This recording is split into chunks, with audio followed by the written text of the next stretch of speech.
ಯಾದಗಿರಿಯ ದುರ್ಗಾನಗರದ ಜನರ ಬದುಕನ್ನ ಈ ಒಂದು ದೊಡ್ಡ ಕೆರೆ ನುಂಗಿರುವಂಥದ್ದಂದರೆ ಪ್ರತಿ ಬಾರಿ ಮಳೆಗಾಲ ಬಂದಾಗಲೂ ಸಹ ಈ ದುರ್ಗಾನಗರದ ಪ್ರತಿಶತ ಅರ್ಧದಷ್ಟು ಏರಿಯಾದ ಮನೆಗಳಿಗೆ ಈ ಒಂದು ನೀರು ನುಗ್ಗುತ್ತೆ. ಆದರೂ ಸಹ ಜನಪ್ರತಿನಿಧಿಗಳಾಗಿರ್ಬೋದು, ಇಲ್ಲಿರುವಂಥ ನಗರಸಭೆ ಅಧಿಕಾರಿಗಳಾಗಿರ್ಬೋದು ಮತ್ತು ಸಣ್ಣ ನೀರಾವರಿ ಇಲಾಖೆ ಅಧಿಕಾರಿಗಳಾಗಿರ್ಬೋದು ಈ ಒಂದು ವ್ಯವಸ್ಥೆಯನ್ನು ಸರಿಪಡಿಸುವಂಥ ಕೆಲಸವನ್ನು ಮಾಡಿಲ್ಲ. ಸದ್ಯ ನಾನೀಗ ಒಂದು ದೃಶ್ಯಾವಳಿಗಳನ್ನು ಸಹ ನಿಮ್ಗೆ ತೋರಿಸ್ತಾ ಹೋಗ್ತೀನಿ, ನೋಡ್ತಾ ಇರ್ಬೋದು. ಈ ಒಂದು ದೃಶ್ಯಾವಳಿಗಳನ್ನು ಗಮನಿಸ್ತಾ ಇರುವಂಥ ದೃಶ್ಯಾವಳಿಗಳು ನೋಡ್ತಾ ಇರ್ಬೋದು. ಈ ಒಂದು ಬಾರಿ ಅಂತಂದರೆ ಈ ಬಾರಿ ಕಳೆದ 1.5 ತಿಂಗಳಿನಿಂದಲೂ ಸಹ ಏನು ಮಳೆಗಾಲ ಆರಂಭವಾದಾಗಿನಿಂದಲೂ ಸಹ ಈ ಒಂದು ಮನೆಗಳಿಗೆ ಸಂಪೂರ್ಣವಾಗಿ ನೀರು ನುಗ್ತಾ ಇರುವಂಥದ್ದು. ಈಗ ಈ ಒಂದು ಕಾರಣಕ್ಕಾಗಿ ಆ ಮನೆಯಲ್ಲಿರುವಂಥ ದವಸ ಧಾನ್ಯಗಳಾಗಿರ್ಬೋದು ಮತ್ತು ರೇಷನ್ ಸೇರಿದಂತೆ ಹಲವು ವಸ್ತುಗಳು ಸಂಪೂರ್ಣವಾಗಿ ಜಲಾವೃತವಾಗಿರುವಂಥದ್ದು.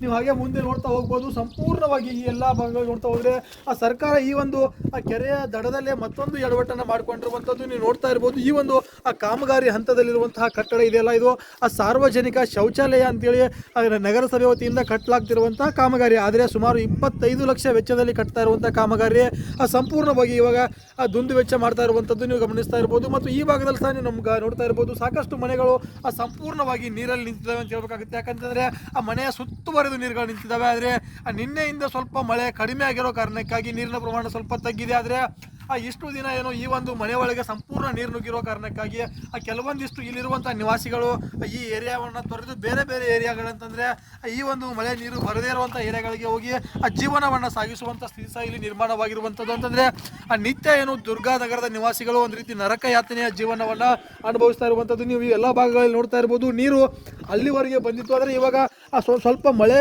ಕಡಿಮೆ ಆಗಿರೋ ಕಾರಣಕ್ಕಾಗಿ ನೀರಿನ ಪ್ರಮಾಣ ಸ್ವಲ್ಪ ತಗ್ಗಿದೆ. ಹೀಗಾಗಿ ಈ ಒಂದು ಕೆರೆಯಲ್ಲಿ ಮೀನನ್ನು ಬಿಡುವಂಥ ಕೆಲಸ ಮಾಡ್ತಾರೆ. ಯಾಕಂತಂದರೆ ಪ್ರತಿ ಬಾರಿ ಈ ಒಂದು ಕೆರೆಯನ್ನು ಮೀನುಗಾರರಿಗೆ ಜಿಲ್ಲಾಡಳಿತ ವತಿಯಿಂದ ಟೆಂಡರ್ ನೀಡಲಾಗುತ್ತೆ. ಹೀಗಾಗಿ ಈ ಒಂದು ಟೆಂಡರ್ ಪ್ರಕ್ರಿಯೆ ನಡೀತಾ ಇರುವಂಥ ಹಿನ್ನೆಲೆಯನ್ನು ಈ ಒಂದು ಕೆರೆಯನ್ನು ಮೀನುಗಾರರಿಗೆ ಕೊಟ್ಟಿರ್ತಾರೆ. ಆದರೆ ಈ ಒಂದು ಕೆರೆಯ ನೀರನ್ನು ಒಂದು ಹೊರಗಡೆ ಬಿಟ್ಟರೆ ಈ ಒಂದು ಜನರು ನಿಟ್ಟುಸಿರನ್ನು ಬಿಡುವಂಥ ಕೆಲಸ ಆಗುತ್ತೆ. ಆದರೆ ಈ ಒಂದು ಕೆರೆಯ ನೀರನ್ನು ಮೀನುಗಾರರ ಲಾಭಕ್ಕಾಗಿ ಈ ಒಂದು ಕೆರೆಯ ನೀರನ್ನು ಬಿಡಲು ಇಲ್ಲಿರುವಂಥ ಆ ಸ್ಥಳೀಯ ಅಧಿಕಾರಿಗಳು ಆಗಿರ್ಬೋದು ಮತ್ತು ಆ ಸ್ಥಳೀಯ ವಾರ್ಡ್ನ ಸದಸ್ಯರಾಗಿರ್ಬೋದು ಮುಂದಾಗದೇ ಇರೋ ಕಾರಣಕ್ಕಾಗಿ ಇಲ್ಲಿರುವಂಥ ನಿವಾಸಿಗಳು ನಿತ್ಯ ನರಕ ಯಾತನೆಯನ್ನು ಅನುಭವಿಸ್ತಾ ಇರುವಂಥದ್ದು. ಸದ್ಯ ನನ್ನ ಜೊತೆಗೆ ಇಲ್ಲಿರುವಂತಹ ಮಹಿಳೆಯರಿದ್ದಾರೆ, ಅವರನ್ನೇ ನಾನು ಮಾತಾಡ್ತೀನಿ. ಮೇಡಮ್, ಈಗ ಮಳೆ ಆಗಿದೆ, ಇಷ್ಟು ದಿವಸ ಆಯಿತು, ಎಷ್ಟು ನಿಮ್ಗೆ ಏನು ಹಾನಿ ಆಗ್ತಾ ಇದೆ, ಏನೇನು ಸಮಸ್ಯೆ ಆಗ್ತಾ ಇದೆ? ಇವಾಗ ದೀಡ್ ತಿಂಗಳಾಯ್ತು ಸರ್.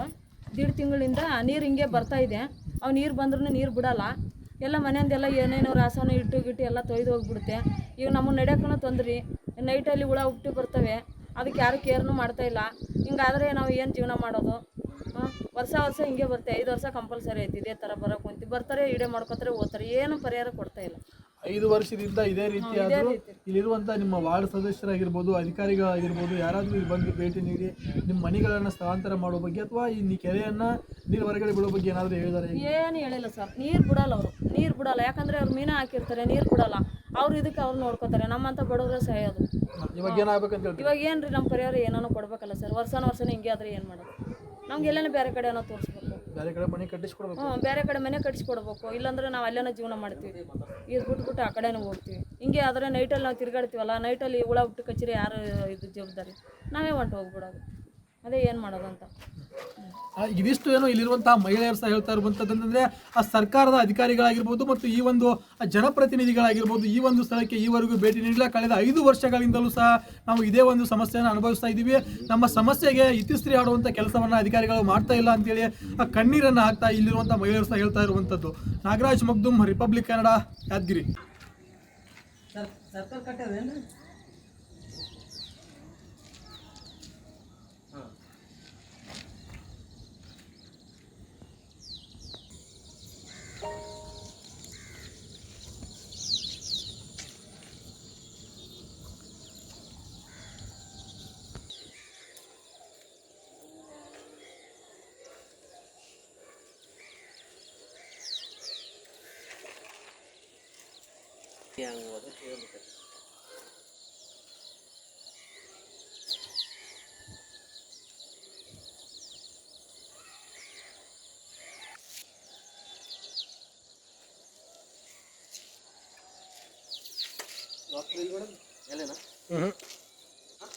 ಇಲ್ಲ ಮಾಡ್ರಿ.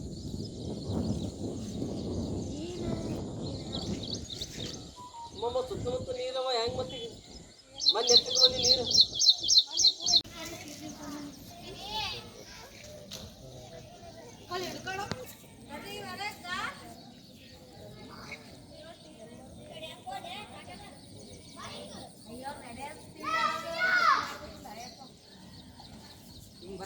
ವಿಡಿಯೋ ಮಾಡಿ ಎಲ್ಲ ಬರ್ಲತ್ತಾರ್ರಿ ಹಾಂ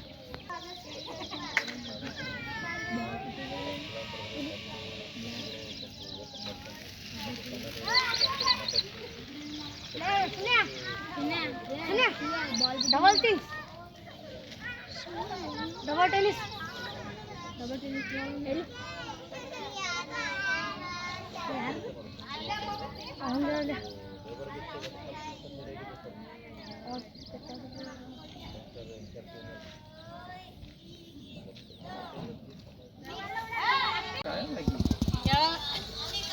ಅಲ್ಲಿ ಚಿಡಿಬಲ್ ಕೋಡ್ ಅಂತ ಹೇಳ್ಬೇಕು ಅಜ್ಜಿ. ಹೇಗೆ ಈ ಕಡೆ ಬಾಗಿ ಇಲ್ಲಿ ಕೂಡ ಅಲ್ಲಿ ಕೂಡ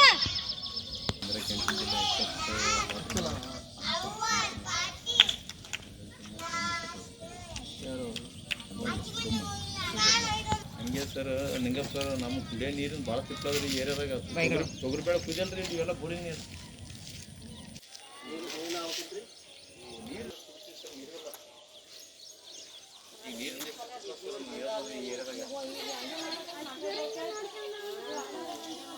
ಈ ನಾವಾನೇ ಬರ್ತೀವಿ ನಮ್ಮ ಟಿವಿದಾಗ ಹಾಕೋದು ಕರ್ತೇವೆ ಅದ ಮಾಡ್ತೀವಿ ಅಷ್ಟೇ. ಏನು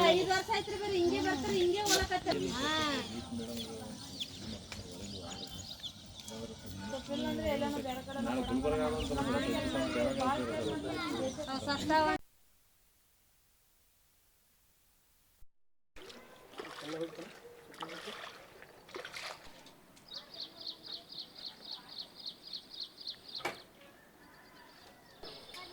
ಹೇಗೆ ಈ ಕಡೆ ಬಾಗಿ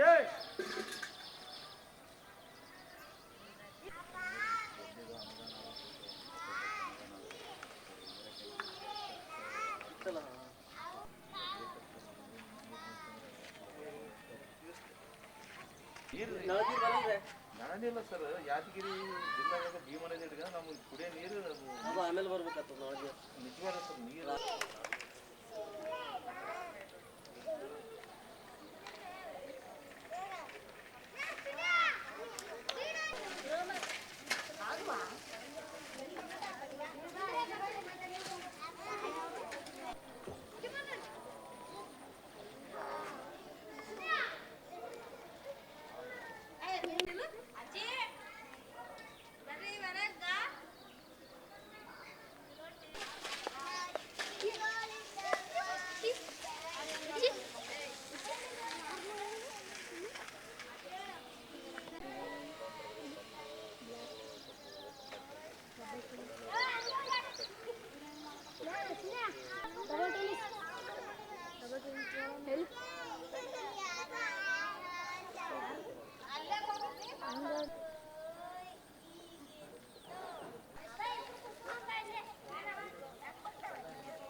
ಹ್ಞೂ ಆಗುತ್ತೆ ಮಾತ್ರ ಈಗ ಹೋಗ್ಯಾವ ನೋಡಿ ಗಾಡಿ ಮೇಲೆ ಮಕ್ಕಂಡವ ಮನೆ ಮುಂದೆ ಮಕ್ಕತ್ತವ ಏನು ಭಾಳ ಕಷ್ಟ ಆಗಿದೆ ನಮ್ಗೆ ನೀರಾಗಿದ್ದೀವಿ ಸುತ್ತ ಮನೆ ಸುತ್ತ ನೀರು ನಡ್ಬೇಕಾಗಿ ನೋಡ್ರಿ